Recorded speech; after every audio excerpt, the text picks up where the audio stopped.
Okay, first things first, I would like to mention that, one, this is not the chicken video I promised in the last episode, but something to pass the time, as that video in particular will take longer to make. So I'll try my best to showcase my point of view and create a case for Mrs. Tweedy, and hopefully introduce you to my perspective on the matter. And even though we'll be taking this movie in a literal sense, I implore you not to reciprocate the sentiment unto my ramblings, as this is for the sake of fun, as I wouldn't be doing it if I didn't actually enjoy the movie. And no, I'm not doing it solely because I think Mrs. Tweedy is rather attractive, even though she incites lustful desires on my mind and flaming sexual ardour on my very soul. Let's start the film, shall we?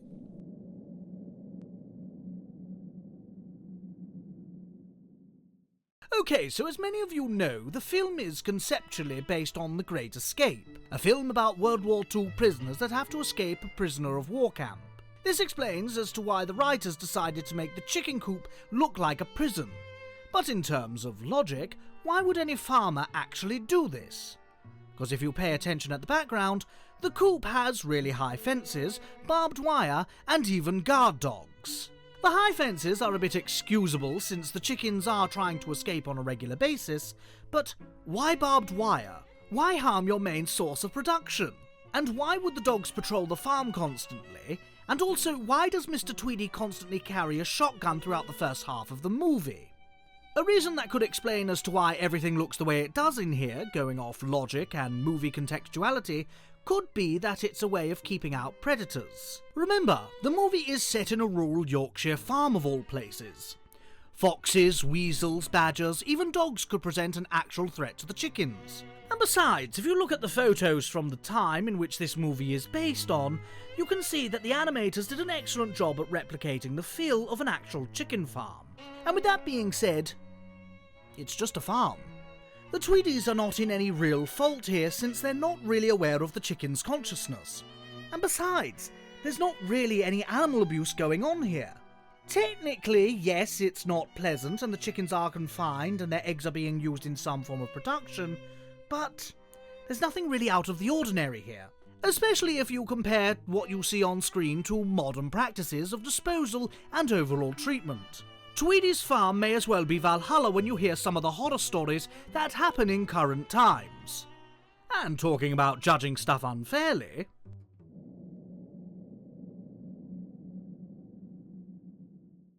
really, think about it. Mrs. Tweedy is a determined woman in a man's world that wants to become something greater, and is willing to put her brains into action to escape poverty and become a leader of industry, by feeding countless families with her revolutionary ideas of industrialized pie making and inventive marketing, all while dealing with an ambitionless husband in a failed marriage. I'm not saying she's perfect, but in any other movie she would be considered the protagonist. So yes, let's try to understand her character so we can judge her correctly. Okay, so in the story, Mrs. Tweedy complains that the chickens are not making enough eggs and therefore decides that the best solution is to make them all into pies. Now, some people call her stupid for wanting to get rid of all of her chickens right away. But this prompts the question, why would a farmer just kill all of her livestock like that? Well, the movie itself and the time period can provide an answer. Not only is it stated that the chickens are getting old and therefore producing less, but Chicken Run takes place in the 1950s. Why is this important, you may ask? Well, it's because of supermarkets. And yes, they may have started as early as the mid-1910s, but their real boom began in the 50s and 60s, in what is known as the food marketing revolution.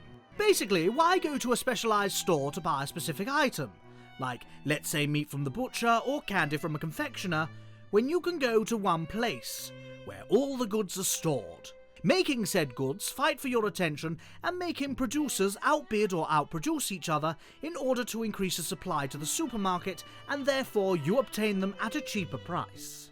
Pair this with the increase in the natality rate as well as the creation of the suburbs, and you'll have a sea of commodities and consumerism. And when exactly did supermarkets make a mass jump from America to the UK? You guessed it, the beginning of the 1950s. This went to the point that when the Queen herself visited Maryland in 1957, she insisted on going to a supermarket for the first time, basically surprising everyone at the store and chatting with the civilians before leaving in her limo. And a word of advice for my dear viewers: take this as a lesson to always get out of the house looking presentable. Never go to the local Walmart in your pyjamas. You'll never know when you're going to find a queen gorging herself on cheese whiz samples on aisle 4. But anyways, the problem with supermarkets is that they absorb the local economy.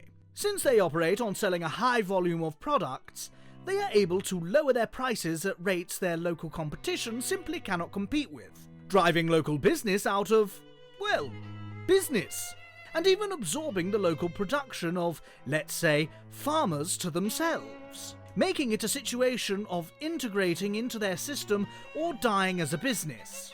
Of course, some businesses do thrive on having a superior specialised products and services, but you get the point. And with Chicken Run taking place just when this fever started to hit the UK, it would make sense that the Tweedies can no longer compete or, at the very least, obtain sustainable profits due to the existence of a big chain. And by Mrs. Tweedy's words, we know for a fact that there are supermarkets operating near them. That probably dropped the price of eggs and poultry altogether. So it would make sense for them to change their business into pie making, as it would not only mean that they would have less competition as opposed to egg farming, but also going on basic supply and demand, they must have already had a big order from a chain, to result in the Tweedies turning all of their inventory into pies, buy new ones at a now cheaper price than before thanks to their supermarket associates, and repeat the process with bigger profits. Not perfect, but it does make sense. So that's solved. Now what about her mistreating the chickens? Well, we already covered that there's no real abuse, for the most part, going on. So, no real crimes are being committed here. And even then, just like we mentioned before, she doesn't know that the chickens possess a consciousness or any human attributes for that matter. So, her killing the chickens in the first place doesn't constitute anything immoral. Unless you see meat consumption as something bad, but that's a slightly different topic. Alright, now what about her overall mood and hate towards the chickens? Well, like we mentioned earlier, as well as the fact she might be trapped in a failing marriage, or she might as well just be grumpy naturally, but why the chicken hate? Well, and this is me just having fun with symbolism, but eggs are a representation of fertility. And judging by the fact this is a rural couple in their late 30s or 40s that don't seem to have any children, and there seems to be an overall sense of frustration in the air, one could argue that the Tweedies are unable to have children. Pair this with the fact that she's constantly administering into a business centred around the idea of procreation, of what she perceives as stupid animals that succeed in something that not even they can control, that could explain the resentment and animosity towards the chickens over time. And finally, what about her relationship with Mr. Tweedy? Well, the fact that they call each other Mr. and Mrs. constantly has no real bearing, since that is a fairly common etiquette when it comes to timepieces like Jane Eyre or Pride and Prejudice. And when it comes to her dismissive behaviour towards him, well, having the egg theory in mind and the fact that they are massive opposites in the sense that she is overly ambitious and he has no ambition whatsoever, well, yes, that is bound to create some communication issues, and therefore barriers. Which is a shame, since they do seem to have some level of attraction towards each other. But there's one more factor in mind: Mr. Tweedy's constant obsession. We all know Mr. Tweedy's main joke is that he thinks the chickens are plotting against them. As true and hilarious as this might be by normal standards, this would be a case of extreme paranoia on what already is perceived as an unhealthy and unfounded obsession by Mrs. Tweedy.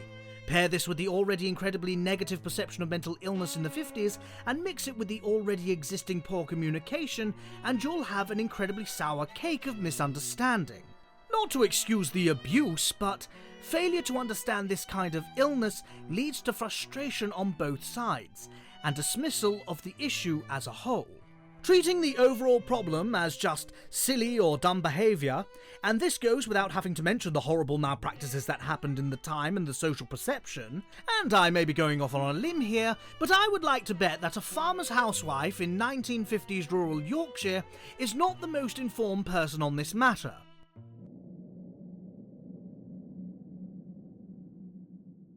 There are reasons why it is ill-advised to release certain types of animals into the wild.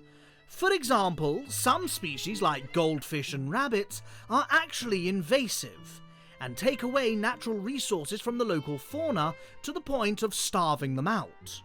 Other species like cats or chickens have been domesticated to the point that their biology actually puts them at a natural disadvantage when compared to their wild cousins. This is without mentioning how domestication itself messes up with the survival instinct of the creature. Some of the reasons are: they're not equipped to survive their new environment, no experience gathering food or seeking shelter, too much trust and proximity to humans, etc, etc, more etc. And these chickens are well beyond used to the commodities of being taken care of by the Tweedies. And the only reason why they attempted to escape in the first place is because of a core primal need to survive. But now they're in the wild, they have to look for their own food. And tell me, how long till they become homesick and start missing the days when they didn't have to work hard to eat? And they turn on Ginger? Remember, these are fat birds with no natural instincts that are used to being taken care of. So they are going to either starve when food levels decrease, or they will grow tired of their new lifestyle. But let's say none of that happens. Let's say they have food in abundance. Well, what happens when winter comes and the ice zombies... Wrong franchise. What happens when winter comes and they have to ration their food and seek shelter? Are they going to survive that? Let's say they do. Okay, what about natural predators, eh? They live on an island, but any self-respecting owl would jump to the opportunity of grabbing themselves a tasty, plump chicken at any time. And remember, animals like foxes and weasels are good swimmers. By the way, a group of weasels is known as a boogle. Where was I? Oh yes! And let's say there are no predators, okay? Unlimited food and no predators leads to overpopulation, meaning they are going to breed themselves out of food. And let's say none of the aforementioned problems happen. Well, chickens are not endangered, meaning that they are taking resources away from the actual birds of the sanctuary. Meaning that when someone comes back to check, they are going to find an invasive species taking away resources, leading to the chickens getting hunted down. Just like goats on the Galapagos Islands. The only reason why they even put them on an island is because everything I've mentioned so far would be even more obvious of an implication. Similar to what happened to the credits scene in WALL-E, where people pointed out that humans would probably end up starving. Not that the chickens can't get to a safe haven, but if films from my childhood have taught me anything, it's simply that hardships just doesn't automatically end once you get there. Oh, hi! Nice to see you again. It's been a while because I've been a bit lost in here. I can never remember the layout of this liminal space hellhole. But I don't give up easily. Right, Penelope? I don't really know, mister. But please, stop running. I'm really tired. Oh well, thank you for your patience and I'll see you in the next chicken video. And there are more stuff to come in the future. I, for one, have never been afraid of a challenge, for my name is not... Valentino! Where are you? All right, you're all caught up, so I'll go quietly over here until the next one. Ta-ta!